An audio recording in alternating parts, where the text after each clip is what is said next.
முதலமைச்சர் அண்ணன் C Joseph Vijay அவர்களே வருக, தலைமை உரை தருக.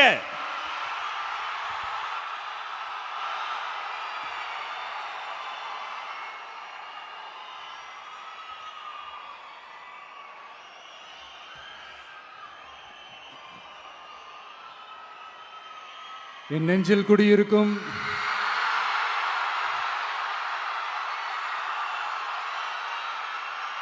கரூர் சொந்தங்கள்,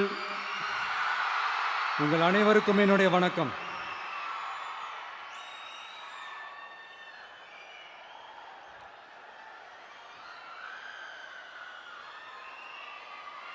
ஒரு மனுஷன் லைஃப்ல எவ்வளோ பெரிய ஒரு உயரத்துக்கு போனாலும் மனசளவில் சில வலிகள், காயங்கள் அதை மறக்க முடியாது இல்லையா? எல்லார் லைஃப்லையும் அப்படி தான், நமக்கும் அப்படி தான். நிறையா வலிகள், காயங்கள் எல்லாத்தையும் தாண்டி தான் வந்திருக்கிறோம். ஆனால் எல்லாத்தையும் விட ரொம்ப ஜாஸ்தியான அந்த வலியும் அந்த காயமும் எனக்கு அந்த கரூர் சம்பவம் தான்.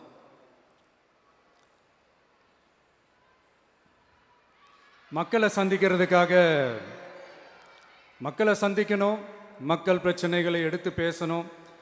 அதுக்காக தான் அந்த மக்கள் சந்திப்பு பயணத்தை தொடங்கி திருச்சி, அரியலூர், நாகப்பட்டினம், திருவாரூர், நாமக்கல், கரூர் அப்படின்னு சொல்லிட்டு போயிட்டு இருந்தோம். அரியலூரில் அந்த மீட்டிங் முடிச்சுட்டு பெரம்பலூர் போகிறதுக்கு முன்னாடி அந்த பெரம்பலூர் போலீஸ் எங்களை அலர்ட் பண்ணாங்க. சரிங்க, கூட்டம் கொஞ்சம் ஜாஸ்தியாக இருக்குது, லேட் ஆகிடுச்சு, வராதிங்க அப்படின்ட்டு. So we had no choice. Police சொன்னால் நம்ம அதை ஒபே பண்ணி தானே ஆகணும். அதே நேரத்தில் பெரம்பலூர் மக்களோட அந்த சேஃப்டியும் மைண்டில் எடுத்துக்கிட்டு ஒரு மன வலியோடவே திரும்ப போயிட்டோம். அதுக்கப்புறம் பெரம்பலூர் தொகுதி மக்களுக்கு மன்னிப்பும் கேட்டோம். அதே மாதிரி நாமக்கல் அந்த மீட்டிங் முடிச்சுட்டு கரூர் வரும்போது அந்த கரூர் போலீஸ் எங்களை அலர்ட் பண்ணியிருக்கலாம்ல.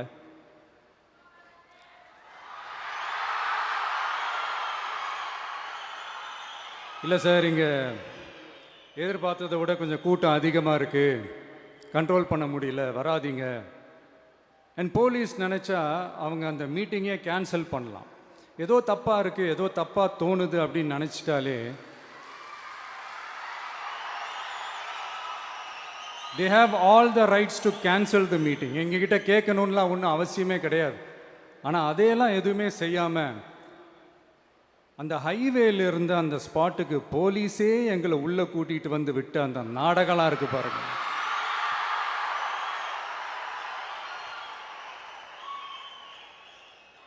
நம்பிட்டேங்க, முழுசாக நம்பிட்டேன். அன்னைக்கு இருந்த அந்த கரூர் போலீஸ் பேசும்போது தேங்க்ஸ்லாம் சொன்னேன் அவங்களுக்கு. எனக்கு தெரியாது இப்படி ஒரு நாடகம் நடக்கும்.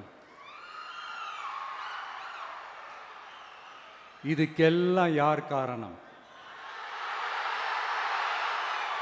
இதெல்லாம் யார் சொல்லி செஞ்சது? இப்படி பண்ணுங்க, அப்படி பண்ணுங்க, சப்போஸ் அப்படி நடந்தா இப்படி பண்ணுங்க, சப்போஸ் இப்படி நடந்தா இந்த மாதிரி இன்ஸ்ட்ரக்ஷன்ஸ்லாம் கொடுத்து அந்த ப்ரெஷர் போடுறது யாரு?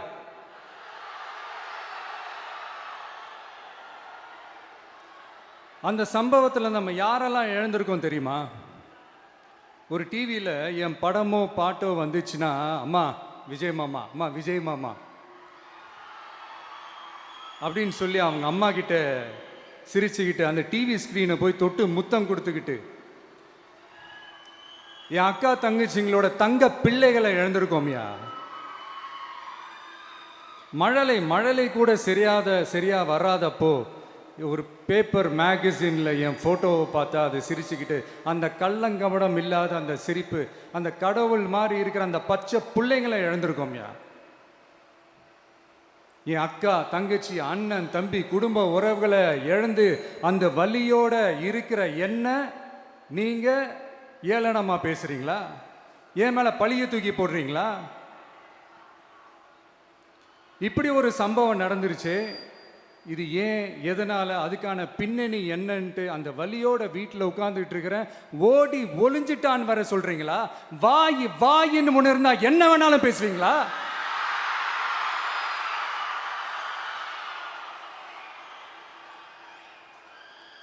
மக்களே, நான் உங்களையே கேட்குறேன், அன்னைக்கு அத்தனை க்ரௌடு இருந்துச்சு, அந்த க்ரௌடுக்கு தகுந்த மாதிரி போலீஸ் பாதுகாப்பு கொடுத்தாங்களா?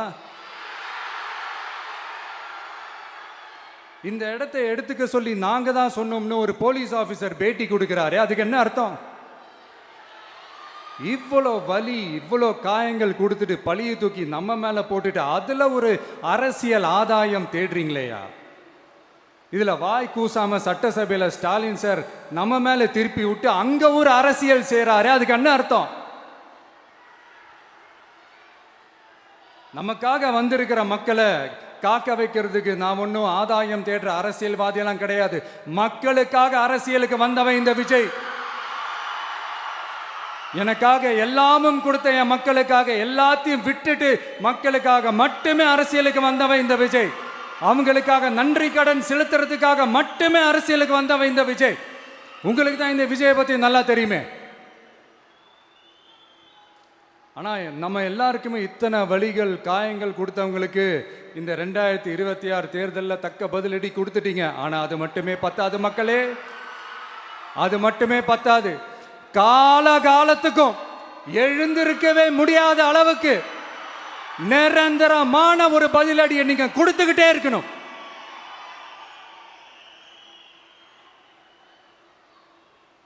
இப்படிலாம் பண்ணா நான் மக்களை விட்டு ஓடிடுவேன் நினைப்பா? யார் என்ன ஓடினாலும் நான் மக்களை விட்டு எல்லாம் ஓட மாட்டேன். அன்னைக்கும் சொன்னேன், இன்னைக்கும் சொல்றேன், நாளைக்கும் சொல்றேன், தில்லா சொல்லுவேன், கெத்தா சொல்லுவேன். பணமா ஜனமா அப்படின்னு கேட்டா என் ஜனம் தான் எனக்கு முக்கியம்.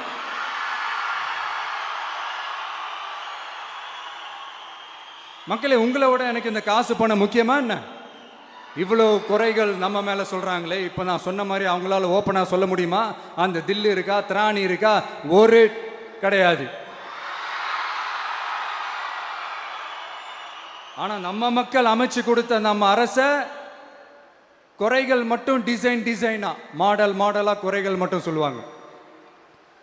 ஒவ்வொரு டிபார்ட்மெண்ட்லயும் அந்த பார்ட்டி ஃபண்ட்,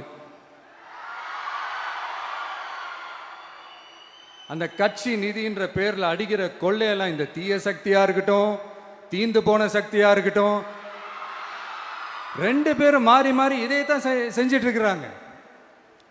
இதுல ஒரு ஹைலைட் காமெடி என்னன்னா, சட்டசபையில் பேசும்போது பார்ட்டி ஃபண்டுன்னு தான் சொன்னேன். அது எந்த பார்ட்டி, என்ன ஃபண்டு, யாரு, என்ன பேரு எதுவுமே சொல்ல. பார்ட்டி ஃபண்டுன்னு சொன்னவனை எடுத்தாங்க பாருங்க ஒரு ஓட்டம். எனக்கே ஃபர்ஸ்ட் புரியல, ஏன்பா ஓடுறாங்க? அப்படி என்ன நம்ம இப்போ சொல்லிவிட்டோம்? அதான் அந்த குற்றமுள்ள நெஞ்சுக்கு தான் குறுகுறேங்கும். இது எப்படி இருக்கு தெரியுமா? எங்க அப்பா பீரோக்குள்ள இல்லை, எங்க அப்பா பீரோக்குள்ள இல்லை அப்படின்னு சொல்ற மாதிரி. ஐயோ, ஏன் கேட்குறீங்க? இவங்களோட செம்ம கூத்தா இருக்குங்க, செம்ம ஃபன்னா இருக்கு. சென்னையில் ஒரு பாலம் கட்டுறதுக்காக நார்மலாக ஆகிற செலவை விட அதிக செலவில், கிட்டத்தட்ட டபுள் மடங்கு செலவில் ஒரு டெண்டர் ஒன்று விட்டுருக்குறாங்க. அதையெல்லாம் தோண்டி எடுத்து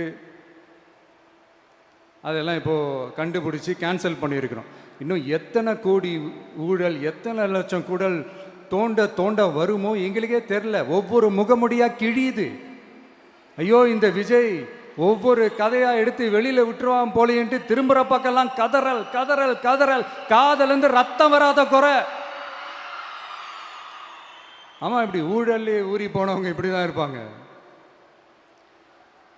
இந்த 50-55 நாட்களில் அங்கே செஞ்ச சில விஷயங்கள்லாம் சட்டசபையிலே எடுத்து சொன்னேன். பட் இங்கே ஒரு சில விஷயங்கள் சொல்லணும்னு நினைக்கிறேன். இந்த மின்சாரத்துறையில் இதுக்கு முன்னாடி போட முடியாமல் இருந்த அந்த பதவி உயர்வை இப்போ தான் எங்களால் போட முடிஞ்சுது. அதுக்காக ஒரு அக்கா அழுதுகிட்டே ஒரு நன்றி சொன்னாங்களே, அதெல்லாம் அவங்க கண்ணில் படாதே அந்த வீடியோலாம், குறை சொல்கிறவங்களுக்கு. அடுத்து லஞ்சம்லாம் ஒழிக்க முடியாது, ஊழல்லாம் ஒழிக்க முடியாது, அதெல்லாம் பிளட்டிலேயே ஊறி போய் இருக்கு அப்படின்னு சொன்னவங்க போய் ஒவ்வொரு கவர்மெண்ட் ஆஃபீஸா பாருங்க. ஒரு பைசா லஞ்சம் இல்லை, ஒரு பைசா ஊழல் இல்லை, வேலையெல்லாம் சும்மா டக்கு டக்கு டக்குன்னு நடக்குது. ஒரு பெரியவர் ஒருத்தர் சொல்றாரு, தம்பி வேலையெல்லாம் நடக்குது, ஆனா அதையும் தாண்டி எங்களுக்கு மரியாதை கொடுக்குறாங்க தம்பி, உட்கார வச்சுலாம் பேசுறாங்க. இதெல்லாம் இதுக்கு முன்னாடி நடந்ததே இல்லை. அவனை போய் பாரு, இவனை போய் பாரு, இந்த ஆஃபீஸரை போய் பாருன்னு சொல்லி அலைய விடுவாங்க. இப்போ லஞ்சம் இல்லை, ஊழல் இல்லை, வேலையெல்லாம் உடனே நடக்குது. மக்கள் அப்படி ஒரு பெருமூச்சு ஒன்று விடுறாங்க. அதை பார்த்து நமக்கு அப்படி ஒரு ஹாப்பினஸ். இதுக்கு மேலே என்ன வேணும்? ஏன் இதெல்லாம் பண்ண முடியாது? மனசுன்னு ஒன்று இருந்தால் பண்ணலாம். இப்போ பண்ணலை. அதே மாதிரி இந்த எல்என்டி நிறுவனத்தோட 18,600 crore-க்கு 3 திட்டங்கள் அந்த ஒப்பந்தம், அந்த கையெழுத்து போட்டிருக்கிறோம். கிட்டத்தட்ட 8,200 பேருக்கு வேலை வாய்ப்பு. நான் சொல்கிறது அந்த 3 மாவட்டத்தை சேர்ந்தவங்களுக்கே அவ்வளோ வேலை வாய்ப்பு. குறுவை சாகுபடிக்காக 134 கோடியில் அந்த சிறப்பு தொகுப்பு திட்டம் அறிவிச்சிருக்கிறோம் நம்ம விவசாயிகளுக்காக. இப்போவும் சொல்கிறேன், நம்ம விவசாய பெருமக்களே, உங்களோட இந்த அரசு கூடவே நிற்கும். பெண்கள் பாதுகாப்புக்காக சிங்கப்பெண் அதிரடி படை, அது உங்களுக்கு நல்லா முன்னாடியே தெரியும். வரப்போகிற அறிஞர் அண்ணா அவர்களுடைய பிறந்த நாளில் உங்கள் அண்ணனுடைய அரசில் தாய் மாமன் தங்க மோதிர திட்டம் அறிவிக்கப்படும். இதெல்லாம் கேட்டாங்களே, வாக்குறுதி கொடுத்தீங்களே, என்னாச்சுன்னு. இந்த தீய சக்தி மாதிரி ரீல் தாய் மாமன்லாம் கிடையாது, ரியல் தாய் மாமன். எப்படி? ரியல் தாய் மாமன்.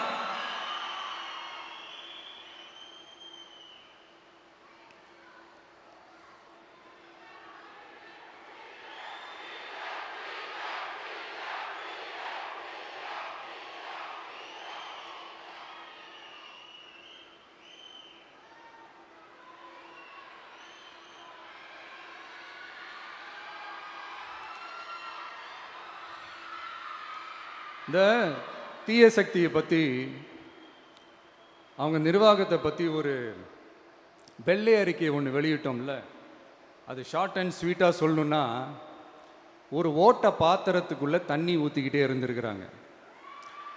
பாத்திரம் எம்டியாகவே இருந்திருக்கு, ஆனால் ஊற்றின தண்ணி தான் எங்கே போச்சுன்னு தெரில. கடவுளுக்கு தான் வெளிச்சம்.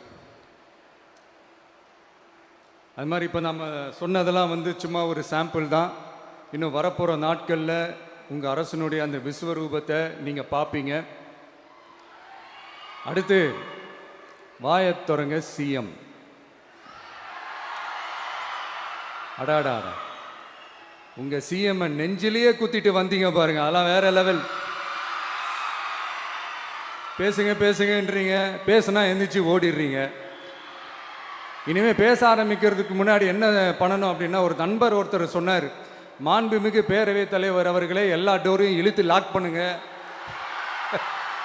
அப்படின்னு சொல்லிட்டு தான் பேச்ச ஆரம்பிக்கணும் போல் இருக்கு. ஏன்னா பேசிட்டு இருக்கும் போது எந்திரிச்சு ஓடிடுறாங்க.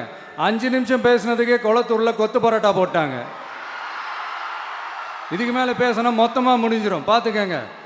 நாம் அரசியல் பேசினா விஜயெல்லாம் அரசியல் பேசலாமா அப்படிங்கிறது. சரிப்பா, நமக்கு எதுக்கு வம்பு, நம்ம பாட்டுக்கு நம்ம வேலையை பார்ப்போம், எதுக்கு அவங்கள பற்றி பேசிக்கிட்டு அப்படின்னு இருந்தால் விஜய்க்கு அரசியலே பேச தெரில அப்படிங்கிறது. இப்படியே மாறி மேகதாது அணையை பற்றி என்ன தெரியும், விஜய் அதை பற்றி பேசலை. இப்படி நம்ம அரசியலுக்கு வந்ததுலேருந்தே ஒரு கூட்டம் குறை மேலே குறையா சொல்லிக்கிட்டு, பாட்டு கச்சேரி எங்களுக்கும் பண்ண தெரியும், பண்ணலாமா? இந்த மேகதாது அணை சம்பந்தமான அந்த வழக்கில் தமிழ்நாட்டோட பெட்டிஷனை சுப்ரீம் கோர்ட் எப்போ ரிஜெக்ட் பண்ணுச்சு? அப்போ யார் ஆட்சியில் இருந்தா? ஏன் ஒழுங்காக வாதாடல? நீங்கள் ஒழுங்காக வாதாடி இருந்தீங்கன்னா அதை ரிஜெக்ட் பண்ணியிருக்க மாட்டாங்கல்ல. ஏன் ஸ்டாலின் சார் வேணும்னே விட்டுட்டாரா? ஏன் இப்படிலாம் கேள்வி கேட்கலாமா? இப்படிலாம் கேள்வி கேட்டால் தான் மேகதாது அணையை பற்றி பேசுனதா அர்த்தமா? ஏன் அந்த ஸ்டேட்டு சிஎம் பேசுகிறாரு, நீங்கள் ஏன் பேசலை அப்படின்னா, நம்ம ஸ்டேட்டோட உரிமையை எங்கே நிலைநிறுத்தணுமோ அதுக்காக வேலை பார்க்குறது மட்டும்தான் முக்கியம். சும்மா சவால் விட்டுக்கிட்டு சீண்டி பார், நான் யார் தெரியுமா, தொட்டு பார், இப்படிலாம் பேசிக்கிட்டு இருந்தால் வேலைக்கு ஆகாது. சும்மா பேசி பிரச்சனையை வளர்த்துக்கிட்டு யார் மேலே அது பழியை தூக்கி போட்டுட்டு அப்புறம் மக்களை அம்போன்னு தெருவில் விட்டுட்டு இப்படி தான் ஒரு அரசியல் பண்ணணும்னா அந்த அரசியல் நமக்கு தேவையும் இல்லை, அதை நம்ம செய்யவும் போகிறதில்ல. Talk less work more mode தான், அதுதான் நம்ம பாலிசியே. அதனால தான் சட்டசபையில் அந்த அரசினர் தீர்மானம்னு சொல்லி ஒன்று கொண்டு வந்தோம். அது எப்படி டு டேக் இட் ஃபார்வர்ட், எப்படி கொண்டு போகணுமோ அதை சரியாக செய்வோம். சென்ட்ரல் கவர்மெண்ட்லேருந்து அந்த டீலிமிட்டேஷனை திரும்ப கொண்டு வர போகிறதா ஒரு பேச்சு ஒன்று அடிபடுது. யார் என்ன டீலிமிட்டேஷன் கொண்டு வந்தாலும் தமிழ்நாடு அது ஒத்துக்காது. நமக்கான இடத்த யாரும் பறிக்கவும் முடியாது, அது பறிக்கவும் விட மாட்டோம். இப்படி நாம் இருக்கும்போது இந்த தீய சக்தி திமுக எங்கே போய் நிற்குது, யார் கதவை தட்டிக்கிட்டு நிற்குது, அது உங்களுக்கே நல்லா தெரியும். மக்களே, இந்த தீய சக்தியும் தீந்து போன சக்தியும் வேற வேறலாம் இல்லை, கூட்டு களவாணிங்க. சொல்ல முடியுமா அவங்களால? எங்களுக்குள்ள ஒட்டும் இல்லை, உறவும் இல்லை, அறிவிக்க முடியுமா, நிரூபிக்க முடியுமா? இந்த வரப்போகிற இடைத்தேர்தலில் அதை நிரூபித்து காட்டுங்க, அப்புறமா பேசுங்க. மக்களை, என் மனசை விட்டு கரூர் எப்பவும் நீங்கவே நீங்காது. நமக்கு ஏற்பட்ட வேதனையான சம்பவத்தை, நமக்கு எதிராக நடந்த சதிய சூழ்ச்சியை இனி வர்ற ஜென்ரேஷனும் அவங்களுக்கு தெரியப்படுத்தணும்ல. அதுக்காகவே இனி ஒரு அரசியல் சதிய, அரசியல் சூழ்ச்சிய யாரும் யோசிக்கவே கூடாதுன்றதுக்காகவே கரூரில் ஒரு நினைவு சின்னத்தை நம்ம டிவிகே சார்பா அமைக்கப்படும் அப்படின்றத அறிவிக்கிறோம். அப்புறம் கரூர்ல இருந்து ஒட்டுமொத்த தமிழ்நாட்டு மக்களுக்கும் சொல்றேன், உங்க டிவிகே அரசு உங்களுக்காகத்தான் உழைக்கும். அடிப்படை வசதிகளை முதல்ல நிறைவேற்றணும். ஒரு பக்கம் நிதி நிலைமையை சரி செஞ்சுக்கிட்டே, இன்னொரு பக்கம் அப்படியே நாம் சொன்னதில் ப்ரையாரிட்டி பார்த்து ஒவ்வொன்றா படிப்படியாக நிறைவேற்ற ட்ரை பண்ணுவோம். இது எப்பவும் உங்களுக்கான அரசாக தான் இருக்கும். இந்த விஜய் உங்கள் விஜயாக தான் இருப்பான். நீங்கள் உரிமையோட உங்கள் கவர்மெண்ட்டை நீங்கள் அணுகலாம். இந்த தீயசக்தி ஆட்சி முடிஞ்சு பொட்டிக்குள்ளே போனதுலேருந்து என்னென்னமோ பண்ணுறாங்க, இது ஏதோ பேசுகிறாங்க, சோஃபாங்கிறாங்க, வாஷிங் மிஷினுங்கிறாங்க. இந்த அரசியல் வியாபாரம் பண்ணுறதுக்கான அந்த வெண்டிங் மெஷினே அவங்க தான். யார்? இந்த திமுக. இதில் நம்மளை பார்த்து வாஷிங் மிஷினுங்கிறாங்க. எலெக்ஷனில் ஓட்டுக்கு காசு கொடுக்குற அந்த கலாச்சாரத்தையே, அந்த கல்ச்சரை அடித்து நொறுக்கி இருக்கிறோம். எலெக்ஷன்லேயே அப்படி வேலை பார்த்த நமக்கு எதுக்கு இந்த குதிரை, கழுதை, ஒட்டக பேரெல்லாம்? மக்களின் பக்கம். அப்படி இருக்கும்போது நமக்கு எதுக்கு இந்த பேரெல்லாம்? இந்த திருட்டு திமுக ஆட்சியை வச்சுக்கிட்டு ஊரடிச்சு ஒலையில போட்டு இந்த கொள்ளையை அடிச்சதுனால தான் உங்க கரூர் கம்பெனி ஓனர் ஒருத்தர் எங்க எங்க இருக்காருன்னே தெரியாம ஓடு ஓடு ஓடு ஓடு ஓடு ஓடு ஓடு ஓடு வராம் பாரு வேட்டக்காரன் ஓடினே இருக்கிறாரு. இன்னொருத்தர் ஃபாரின்ல போய் ஒளிஞ்சுக்கிட்டார். ஃபாரின் ஸ்டாலின் சார்ன்னு நினைச்சிட போறீங்க, அவர் இல்லை. எனக்கு எப்பவுமே ஸ்டாலின் சார் மேல ஒரு தனி பாசம் ஒன்று உண்டு. அவர் கிடையாது, இவர் வேற. சிங்கப்பூருக்கு செக்கப்புக்கு போனார்ல அவரு. இன்னும் தோண்ட தோண்ட எத்தனை பேர் மாட்ட போறாங்களோ தெரியல. உங்ககிட்ட யாராவது லஞ்சம் ஏதாவது கேட்டாங்கன்னா கொடுக்க முடியாது சொல்லுங்க, நான் இருக்கேன் உங்களோட. அப்படியே யாராவது ஃபோர்ஸ் பண்ணாங்கன்னா, இது எங்க மகன், எங்க புள்ள, எங்க அண்ணன், எங்க தம்பி, எங்க விஜய், எங்க விஜயோட ஆட்சின்னு ஸ்ட்ராங்கா சொல்லுங்க. மக்களை, நீங்க கூட இருக்கும் போது லஞ்ச ஊழல் மட்டும் இல்லை, அதிகாரத்தை வச்சு ஆட்டம் போடுற யாரா இருந்தாலும் அடங்கிடுவாங்க. இந்த கடமை, கண்ணியம், கட்டுப்பாடுன்ட்டு ஒரு காலத்தில் கொள்கையோடு இருந்த கட்சியெல்லாம் இன்னைக்கு எப்படி இருக்கான்னு உங்களுக்கே தெரியும். அதாவது இந்த டிவிகே கட்சியோட தலைவரை எதிர்க்கிறதுல ஒரு நியாயம் இருக்கு. ஏன்னா உங்க பொழப்புல மண்ணள்ளி போட்டான். என்ன, இந்த ஊழல் லஞ்சம்லாம் பண்ண மாட்டேன்னு சொல்லி உங்க அரசியலே ஒரு தெருமுனைக்கு கொண்டாந்து விட்டான். மக்கள் வேற அவனை தான் நம்புறாங்க. ஸோ இந்த விஜயை எதிர்க்கிறதுல ஒரு அரசியல் நியாயம் இருக்குது, அது புரிஞ்சுக்கலாம். ஆனால் இன்னைக்கு இந்த விஜயை மக்கள் ஓட்டு போட்டு ஜெயிக்க வச்சு ஒரு தீர்ப்பை கொடுத்து மக்களுக்காக வேலை செய்யறதுக்காக முதலமைச்சராக உட்கார வச்சிருக்கிறாங்க. என்னமோ இன்னமும் நீங்க தான் ஆட்சியில் இருக்கிற மாதிரி. விஜய் கரூருக்கெல்லாம் போகக்கூடாது, விஜய் இங்க போகக்கூடாது, அது செய்யக்கூடாது, இது செய்யக்கூடாதுன்னு எனக்கு புரியலையே. ஆட்சியில் இருக்கும் போது தான் இவ்வளோ கட்டுப்பாடெல்லாம் போட்டீங்க, எஸ்ஓபிஸ்லாம் போட்டீங்க, ஸ்டாலின் சார் ஆப்ரேட்டிங் ப்ரொசீஜர்லாம் போட்டீங்க. இப்போவும் அதே பண்ணிட்டு இருந்தீங்கன்னா என்ன சார் நியாயம்? இல்லை நான் தெரியாம தான் கேட்குறேன். இன்னும் கனவுலையே இருக்கிறீங்களா? முதல்ல முழிச்சு வாங்க, ரியாலிட்டிக்கு வாங்க. உங்க ஆட்சியெல்லாம் வீட்டுக்கு போய் டிவிக்கேன்னு ஒரு ஆட்சி வந்து ரொம்ப நாள் ஆச்சு. ஒழுங்கா படி என்று சுப்ரீம் கோர்ட் ஓங்கி மண்டேலியே நறுக்கு நறுக்கு நறுக்கு என்று செம்மட்டியாலே அடிச்சும் இந்த திமுக முழிச்சிக்கல அப்படின்னா அப்போ கொஞ்சம் கஷ்டம்தான். வெற்றி தோல்வியெல்லாம் அரசியலில் சகஜம் சார். அதுக்காகலாம் வெறி பிடிச்சி இந்த பதவி வெறி பிடிச்செல்லாம் அலைய தேவையில்லை. நல்ல விதமாகவே சொல்கிறேன், நியாயமான அரசியல் பண்ணுங்க. ஓ, அதுதான் உங்களுக்கு தெரியாதுல்ல? இந்த தீய சக்தி திருத்தவும் முடியாது, அவங்களா திருந்துவாங்கன்னு பார்த்தா அதுவும் நடக்க போகிறதில்ல. அதனால் வரப்போகிற இடைத்தேர்தலில் மக்களே இந்த தீய சக்தி திமுகவை நல்லா வெச்சு வெளுத்து விடுங்க. கான்ஃபிடண்டா இருங்க மக்களே, நல்லதே நடக்கும், வெற்றி நிச்சயம். மீண்டும் சந்திக்கும் வரை நன்றி, வணக்கம்.